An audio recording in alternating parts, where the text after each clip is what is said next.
I think it leads into one of the things that I really help therapists with is trying to find opportunities to make their systems in their practice more efficient, right? Like, so marketing, social media is an example of marketing.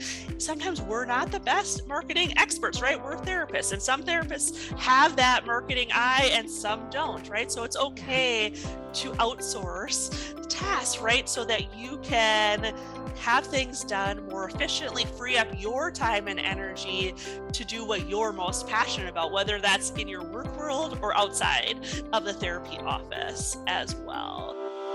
Hi, I'm Kim Tolson and I'm the traveling therapist. It's my passion to teach therapists how to navigate online private practices and multiple income streams so they can travel the world.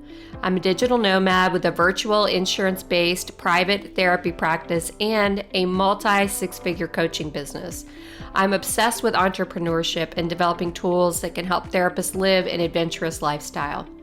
In this podcast, I will discuss my journey as a digital nomad. I'll chat with other traveling therapists and help you navigate the complexities of running an online insurance-based practice. I'm so glad to have you with me on this journey.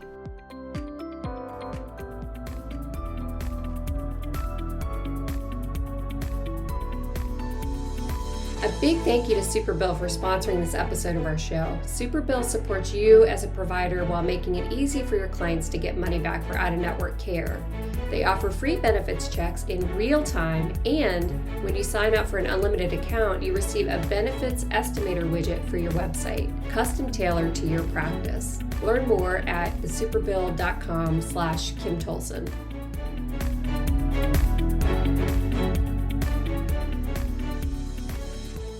Hi, everybody. Welcome back to another episode of the Traveling Therapist Podcast. So I'm joined today with Sarah Leitschuh, and she's just an amazing person. She's not exactly a traveling therapist, but she is a therapist that offers a lot of support and guidance to other therapists. I actually had her come into my Bill Like a Boss support community and do a presentation for the group just around like therapist overwhelm and how to manage your life better so you're like less stressed and can actually enjoy your life. But after that presentation, it was so great. I thought I'd invite her on the podcast too, to just give you guys some guidance. Those of you that are trying to travel and maybe haven't quite gotten there yet because of life getting in the way. So, I invited Sarah. I'm so excited to have you here, Sarah. And I'd love if you would just tell them about yourself and then we could just jump into it. Absolutely. Thanks so much for having me join you guys today, Kim. Like Kim said, my name is Sarah Leitschuh. I am a licensed marriage and family therapist who has a private practice in Minnesota. And in addition to my private practice, I am the owner and coach at the Vibrant Therapist Consulting. And at the Vibrant Therapist, we're all about creating space so that therapists can shine as the vibrant therapists that they already are. And I help therapists move from a state of feeling super overwhelmed and stressed to more ease. And I think it's totally in line with the work that you're doing, supporting therapists with their desire to travel, right? Because when I talk about creating space to shine, I know there's a whole audience of therapists whose shining is traveling and doing their work at the same time, and being able to be on the move and that flexibility that traveling can offer. Yes, absolutely. Yes. Oh my gosh. I mean, some of us, myself included, I feel totally stifled if I'm not traveling. Sure, Like talk about feeling vibrant, like that's my authentic self. I get energized around these different places. And, so for me, I've got to be organized around how am I going to make this work and still be able to see my clients and do all my coaching stuff and, all the other income streams that I manage. So I'd love to just turn it over to you and just what are some top things that you could share with the audience about how to get past this overwhelm and start living this life that they want to be living?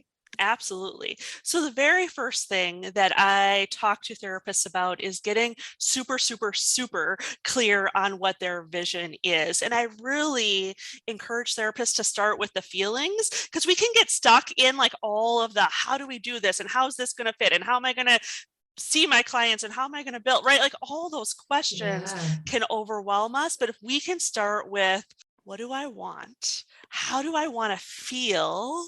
Then from that place, we can find the answers to all of those questions. But if we start with all the questions, we're stuck. We don't get anywhere because we don't know our why. We don't know our vision. And it just seems like so much, right? So when a therapist would say to something to me like, okay, Sarah, I want to, be able to travel and keep my practice going at the same time, I would say, okay, tell me more about that. Why do Mm, you want to do that? What would the perfect balance of the travel component and your practice feel like? mm, Right? Because I've been in a place where I was doing something that I thought was exactly what I wanted, but then I realized the feeling part wasn't there.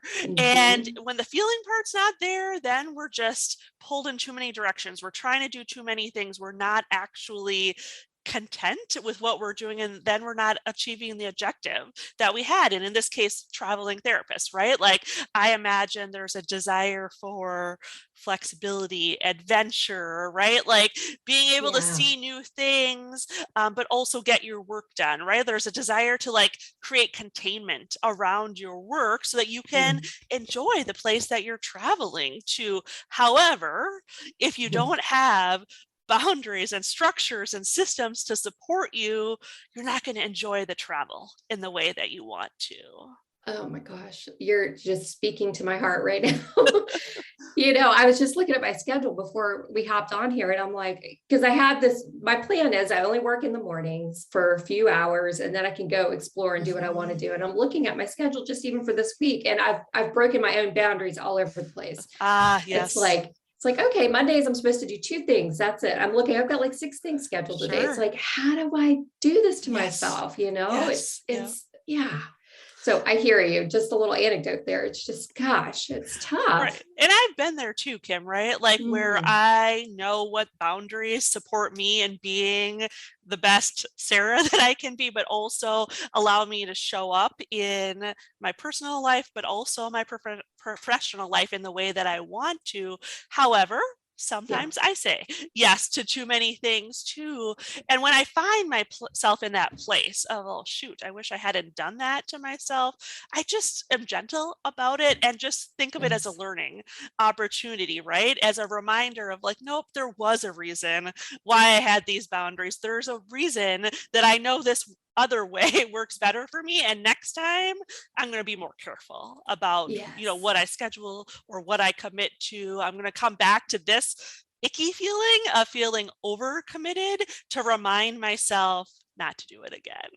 I love that. Yeah. And hearing you say it, that's exactly what I did. I went in like, okay, this Monday, this Monday, this Monday, I'm totally blocking off. Nobody Yes. can even schedule Yes. with me, Yes. Yes. just to like rebalance. Yeah, Yeah. absolutely. And we have to do that. When you just said that, block it off, right? Like Mm, if we don't block off our time, even on our own personal side of the calendar that no one else can see, it's easy to give that away. So we want to yes. make sure that we're creating what I call a structured flexibility where we do have a schedule that we know works well for us when we're available to other people, when we're doing our admin tasks, right? But the flexibility comes in that it doesn't have to be super rigid, right? Like, for example, if some Monday morning you had something really cool that you wanted to do, maybe you would flip that around, right? And let yourself not do any work that Monday morning. And maybe that day you would schedule stuff in the afternoon or Mhm. just take the whole Monday off. Absolutely. Yeah. I love that. I love that. So just hearing you talk and from meeting with you before, I know that you have like strategies and like concepts and things that you can give like practical tips around this stuff. So what do you recommend people do for this like flexible schedule Yes, absolutely. type thing? Let's dive into that. Okay, so Okay. structure flexibility. I really encourage therapists to think about when do they want to be working? When do they Okay. not want to be working? When are they best able to be present for the clinical aspects of their work? And when are they best able to be present for the more administrative tasks of their Mm, work? And really like creating those time blocks on their schedule. And then also thinking about where does the travel piece fit into that? Just like you described, Kim, like making sure that they're also blocking off the time that's really personal time, the time for exploration, the time for rest, that we want to make sure there's enough time on our schedules for all the things that we want to Yeah. do. And work is obviously not just the most important thing either, right? Like we want to make sure we build in that time that's really for us. And like Mhm. I said earlier, I really do recommend time blocks, but that there's flexibility in that, that you are in charge of your calendar. You get to make a choice to move things around, but I really encourage therapists to do that from a place of intentionality, not a should or like feeling guilty. Just really making sure that they slow down enough to think through, do I Mm. want to make this adjustment to my Nice. schedule? Nice. So really sitting down and just like spending some time with yourself, getting in touch with your feelings, looking at your calendar and really like checking in with those questions around like, okay, when do I want to do my insurance billing? Yes, Like, right, okay, is absolutely. it Friday after I've seen a million clients, or is it like Monday morning? I just want to knock it out, or Right. do I want to do it right after I see my clients, trying to Mhm. build that sort of thing. And Yep. yeah. Right. Mm-hmm. Right. And I think that sometimes therapists can put pressure on themselves that they have to figure out the exact right schedule right Mm, away. And it doesn't have to be that way, right? Like we can think of our schedule as an experiment, right? So I mean, definitely we want to give a schedule a fair try before we scrap it, because as we know, there's always adjustment. But if a therapist is like just getting started on this travel therapist adventure, they might not know exactly how it's going mm, to work. Right, when we're just thinking about exactly. it, we can't imagine all the scenarios that are going to pop up, right? So it's okay to have like a tentative schedule, like let's try this for the first chunk of our travel here and give ourselves permission to adjust if it's really not working after we've given it a fair shot. Yeah, I love that because when we became digital nomads, we were like, okay, we're just going to try travel on like Fridays, because that's a good day for him to Sure. take off. And, but it's like really not worked out like that at all. It's like, okay, this is actually going to be a 3-day drive across the country. So we're going to have to take off all these days. So totally having to reassess and readjust Yes. based on the schedule. And also, just keeping this extensive calendar of travel dates, has been Mhm. interesting. And I've Yep. had to, move things around, but it has helped to really have it just all written out so I can visualize it. Yes. Yes. Yeah. Like I use my simple practice calendar. I put events, like and you can just move stuff around on there. And I'm sure there's tons of tools. You probably know Mhm. some that Mhm. people can use to really block stuff and move it around and play with it. Um, but yeah. Yeah, one trick that I do in my electronic health record system is I only open up my calendar 1 month at a time for clients to Mm, schedule, because that allows nice. me flexibility to know that I can block stuff off, a month out without feeling guilty that someone got on my schedule and then I'm asking them to move. Of course, I could still do that, right? But Sure. it just eliminates that as being an excuse for me in not managing my schedule in the way that I know is really truly best for me and allows me to be vibrant. So I just open up my schedule 1 month at a time. And I also schedule that way with my clients in session 1 month at Nice. a time. We just talk about like, what's the schedule going to look like for this next month. So we kind of do it in person in session, but also I open it up electronically for people that are scheduling online in that way. Nice.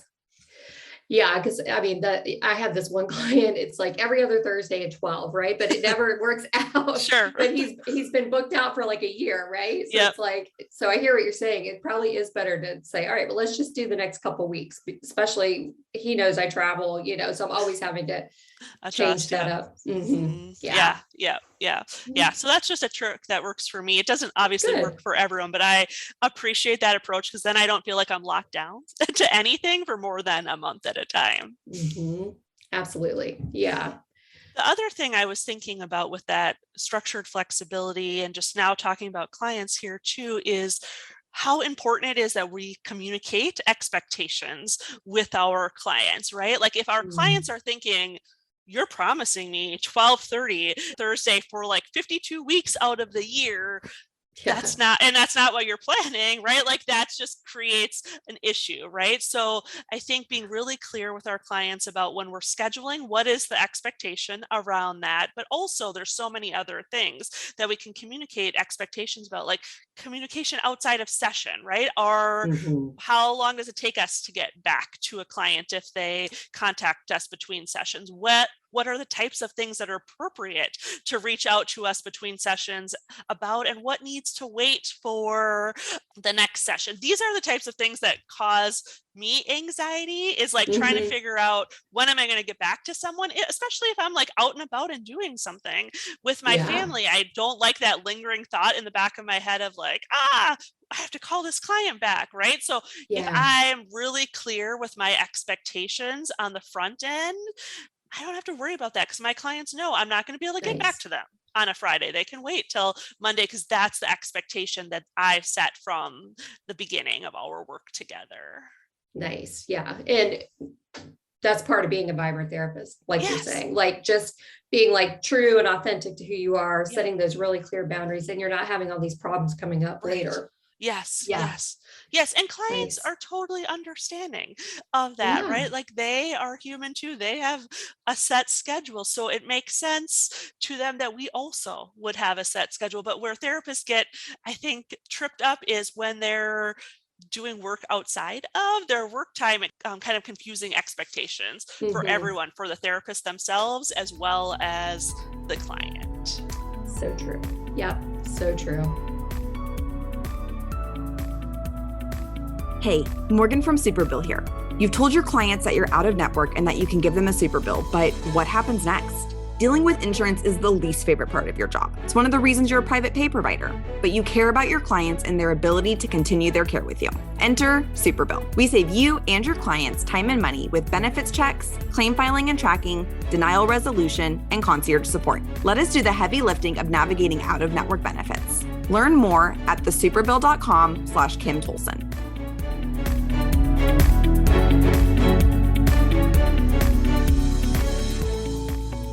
So one tip too about that is, in theory, don't ever work on Fridays. However, sometimes I might be doing something on a Friday, right? But Right. because everyone knows that I'm not supposed to be working on Fridays, I don't like send emails to clients. I might draft an email and use my email Mm. scheduler to have it go out Monday, right? Because I just want to hold that boundary that I'm not available to my clients on Monday, Friday. But if I choose to do work because that feels like what's best for me that day, that's Mm. okay. But I'm still modeling what that boundary is in terms of my availability to the clients. Nice. Yes. Love that. Hmm. So there's lots of tech tools that we can use, right, with our So EHRs, many. our email systems that can really help us create that structured schedule that supports us, but also model boundaries. Exactly. So what do you think about, like, if we try to skew it a little bit towards the traveling therapist, like any ideas around how to help somebody support, if they want to get started with the traveling? But before we logged on, I was talking about half the audience is Yeah. like already traveling. They've got it figured out. The other half is like, I wish I could be doing this and I'm not Yes. because I've got so Yes. much overwhelm going on. Yep. So Sarah and I were just kind of talking about that a little bit. Like how can we help people that are in that place where they just want to be doing this, but they're not doing it Yes. yet because of Yes. the overwhelm? Yes. So a strategy that I use often that I think will be applicable to those who are like in the pre-contemplation, figuring this out stage, and also those who are in the actual traveling stage right now, is the brain dump. So when we have all kinds of ideas spinning around in our head, it does get overwhelming and we're not sure where to start. So what Mhm. I recommend is just get it all out, right? So I'm a paper and pencil kind of girl. So I would just write down all the ideas that are swirling in my head, all the questions that I have. But you can also do it, if you're more electronic, do it on a tool that you use online. That's totally fine too. But the idea is to just get it out, because once you have all those ideas brain dumped in front of you, you can organize them into kind of categories and what's the next step that I need to take, right? So if we're Mm. just thinking about, I want to travel and I have these 20 questions, right? And I don't even know where I should begin. It's like, okay, well, I know these are the 20 questions I have.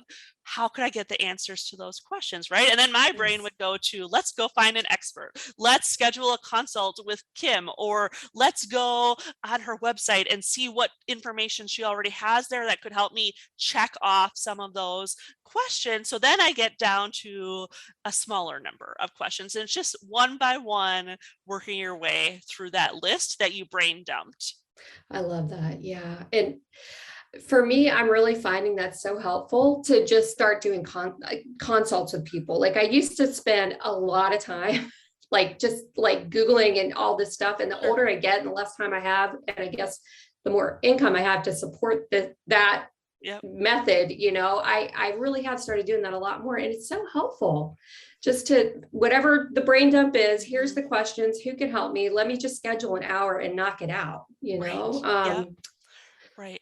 Yeah, Well, and I think love when that. you have that brain dump in front of you, you can identify then like what's my biggest barrier? What's like if I really want to do this, these questions seem like I can figure that out easily, but there's this one big one, right? Like let's Yeah, say it's the financial side of things. I want to travel, but I'm worried about the expense of it. From there, then you can ask yourself the questions like, what do I need to have in place so that I would feel financially secure enough that I could travel, right? Is it like I need to save X amount of money, or I need to come up with a budget, or I need to plug some financial leaks in my practice so that I can feel like running my practice on the go is going to be more cost efficient. yeah, I love that because I hear that all the time. Like, okay, well, I don't have the money to travel, so I'm done. I Mhm. just can't accomplish that. But yeah, breaking it down, like what are the actual reasons you don't have enough money? Like, how can we fix that? Even if Yes. it's in your practice, and Mhm. I coach people around that too. It's like a lot of people come to me and I find out they're on all these insurance panels that pay like, or EAP panels that pay $35 a session, Sure. and they think it's bringing in referrals, but it's like, that's not probably the smartest way to be running Mhm. your practice Yep. if your goal is to financially have more money coming in. Yes. And Right. so you can like see 5 clients a week and travel. Mhm. That's not, Mhm. it's not aligned with what you want. Right. Yes. Right. Right. Mm-hmm. Sometimes we just really have to like dig deep and look at those very nitty gritty pieces. And this is where like a consultation sometimes is so helpful because we can Yeah. have blinders on. We're like running our practice in the way that has worked for us. And sometimes it's hard to have the flexibility to see that there's another way of doing it. So I mean, that goes back to that vision piece. It's like, if you have Yeah. a vision, how like what are all the crazy ways that you could imagine making that vision your reality? And sometimes when we have those blinders, we can't figure it out on our own, but just a quick consultation call can give us a light bulb idea that's like, oh, okay, all I have to do is this, and then it's all going to come together. Totally. Oh my Just gosh. get Yeah. off the It's like, EAPs, right? And then it yeah, doesn't just work, get rid of the right? Like, EAP. That would make so much sense. Right. right. And of course, that's not the solution for everyone, but for Of some course. people, Yeah. that is the solution, right? And then Yeah. it's like, okay, then what's the next step? How do I actually get off those EAPs? Exactly. Yeah. I want to Exactly. like maybe back up just even one step further, if it's okay, Yeah. Kim. Like, Please. so Yes. Thank you. it's possible that I think, just from all my conversations with therapists, it's possible that a therapist is just overwhelmed in their current practice, right? And it seems even unimaginable that they could get to a place of being a traveling therapist because running their practice in a brick and mortar setting right now feels like it's too Mm. much, right? So then I don't want you to lose sight of the traveling piece of it, right? Like maybe it's not a 6 month goal, maybe it's going to be out a little bit further, maybe it's a year goal, but with that vision in mind, you can be really focused in this year in tightening stuff up in your existing practice, plus setting yourself up for success, right? Like, so in that Mhm. scenario, it might be first 6 months is just getting everything in order in your current practice. Second 6 months is taking some actions that would allow you to travel a year from now. Yeah, I love that. Yeah. Yeah, because you hear that a lot. It's like, okay, well, I've got this practice or a group practice, and it's like I could possibly leave it, for a Mhm. month. There's no way because it wouldn't be able to run without me, like that Yes. kind of Yeah. thing. I Yeah. hear that a lot, Yes. so I love what you're saying about that. Like even setting this long-term goal, but being able to like really assess what's happening. Like, why can't you leave for a Yep. month? Like, what do you need to delegate? How do you need to Right. restructure things so you Yes. can live that life if that's Right. your long-term goal? Right. Yeah. And in Yeah. that scenario, it's, like, what do you need to document? How do you appoint someone to be like your second in command in this area of the practice and someone else maybe in this area of the practice, so that you feel like you have trusted people that are going to keep things running in the group practice while you're away, and that you can still have amazing boundaries while you're traveling, so that you can really enjoy that time that you're away.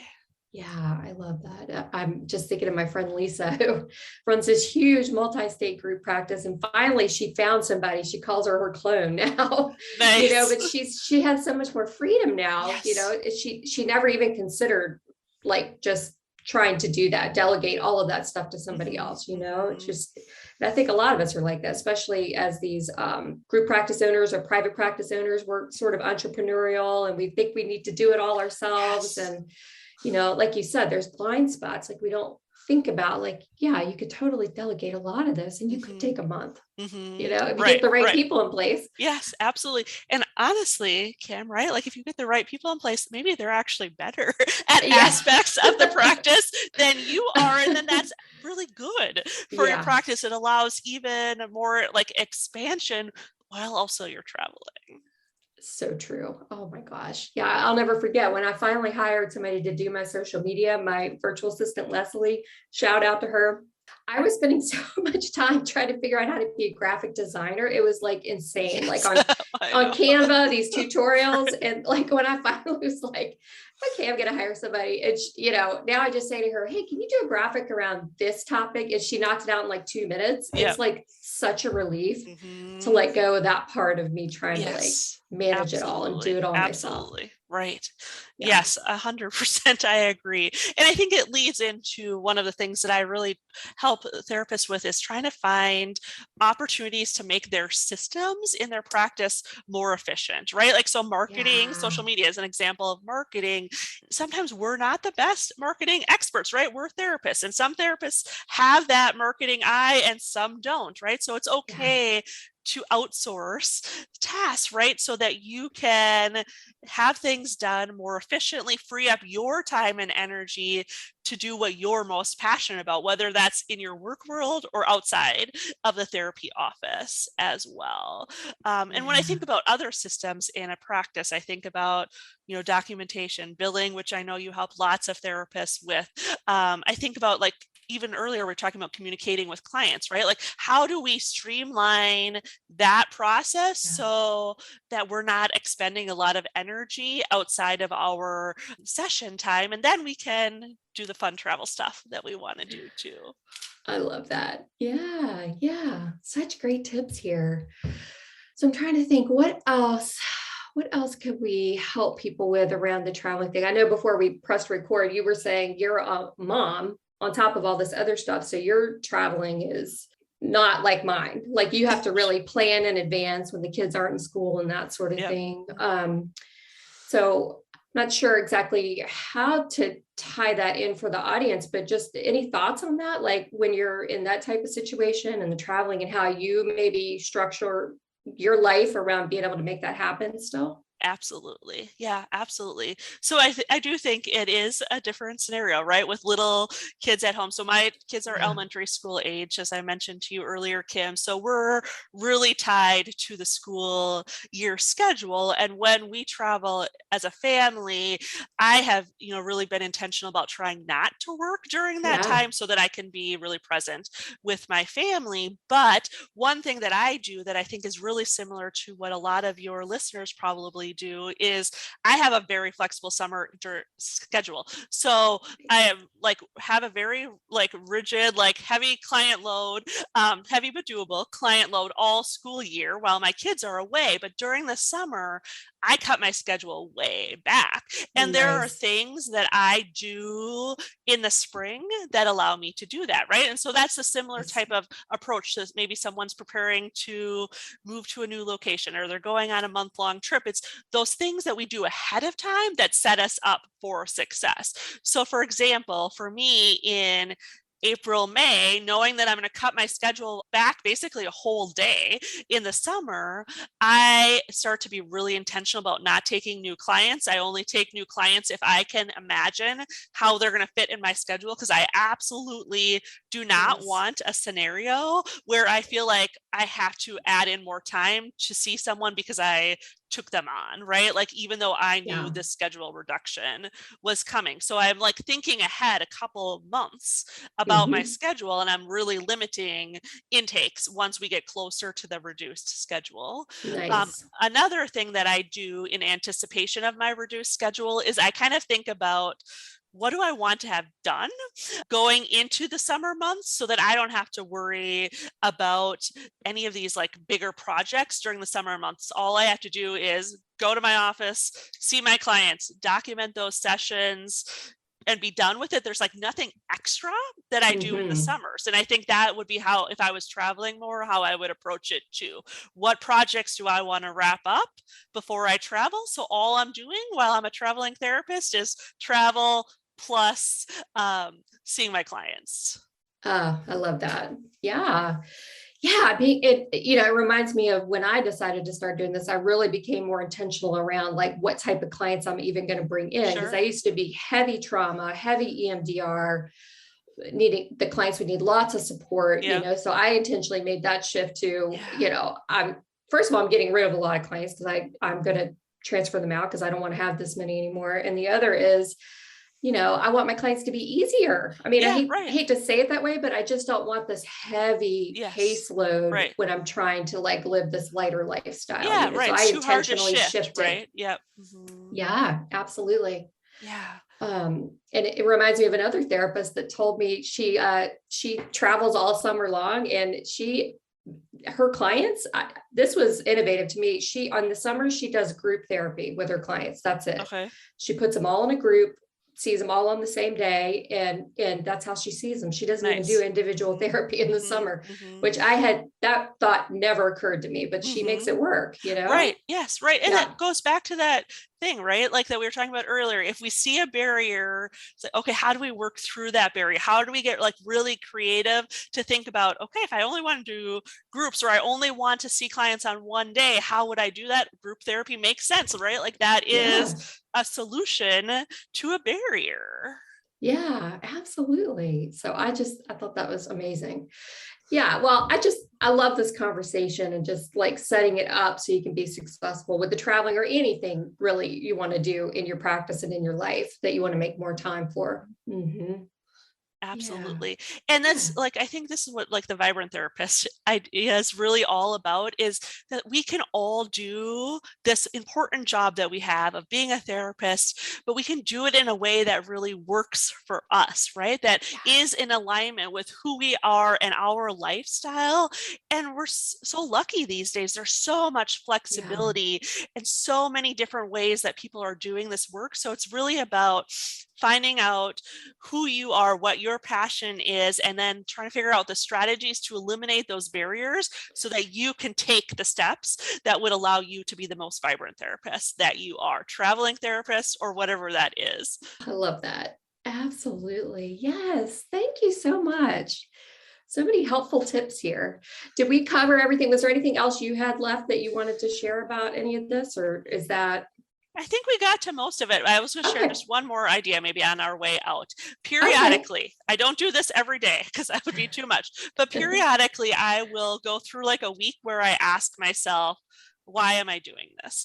And it's not about like, Oh, why am I a therapist, but more like as I'm operating in my day to day life, it's like, why am I doing this? Why am I writing this email, right? Like, why am I doing this? And it's to make sure two things: make sure that the actions I'm taking are in mhm. alignment with my vision of how I want to operate as a vibrant therapist. So that's one thing. But the second thing is it helps me identify inefficiencies in the way that I'm doing my work. So then I can tighten things up, streamline the way that I'm doing my work so that it works better for me and frees up time, energy, and oftentimes money at the same time. Oh, I love that so much. Yes. I have to be reminded to check in with myself, because I've got all these income streams and, Sure. and it's like before I know it, I'm 12 hours in on a day, like just doing stuff like, and I'm just like on this autopilot kind of Yes. thing, Right. So I just love that. Like Yeah. just a reminder to check in and what you're talking about in the beginning, just okay. And reconnect with your feelings about Right. like, what is all this that you're doing and Yep. why are you doing it? And how do you feel about it? Yeah. Love Yes. that. Thank Yes. you, Sarah. Absolutely. Yeah, So this has happy been to so have been here helpful. with you today. Yeah, it's been so helpful. I just really appreciate it. So if they want to reach out to you, how does somebody find you out there on the internet? Absolutely. You can find me at sarahleitschuh.com. And I know Kim will include that link in the show notes because it's a hard name Yeah. to spell. So I don't expect you to figure that one out, listeners, but Kim will include the show notes. And also on my site, I do have a tool called the Overwhelm Assessment for Stressed Out Therapists, which is probably best for those of you who are in I want to travel, but I'm so overwhelmed. I don't even know where to begin stage, because it's a nice assessment tool to just really figure out where in your practice you need to make some adjustments to find more ease, and how you prioritize the actions that you're going to take to get moving forward. Amazing. Thank you. Thanks so much for Absolutely. sharing that. Absolutely. Yeah. Okay. Well, thanks everybody for listening, and we'll see you next time on The Traveling Therapist. Now, here's a question for my listeners. How many times have you told your clients that you can provide them with a super bill since you're not in network with their insurance? We know that every insurance plan is different, including out-of-network benefits. And it's such a hassle for your clients to call their insurance company to figure out coverage. Superbill is the solution. Superbill's widget can provide benefits checks in real time. Input your client's insurance information, and within a matter of seconds, you and your client can see their benefits and estimated reimbursement for mental health services. And the support doesn't stop there. Superbill supports you as a provider and helps your clients utilize their out-of-network benefits. Superbill's team of insurance experts will file their claims directly with the insurance payer.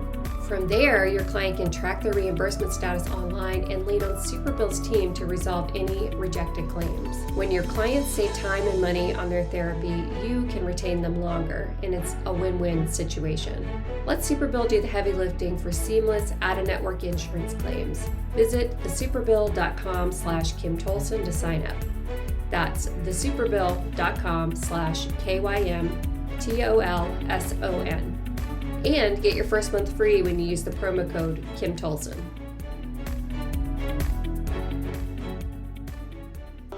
Thank you so much for listening to the Traveling Therapist podcast. For show notes, links, and downloads, head over to thetravelingtherapist.com, where you'll be able to learn more about my journey, the courses I've created for you, and other exciting resources to make your dreams become a reality. If you've enjoyed this episode, please share with your traveling therapist friends, subscribe to the podcast, and if you loved this episode, please leave a review.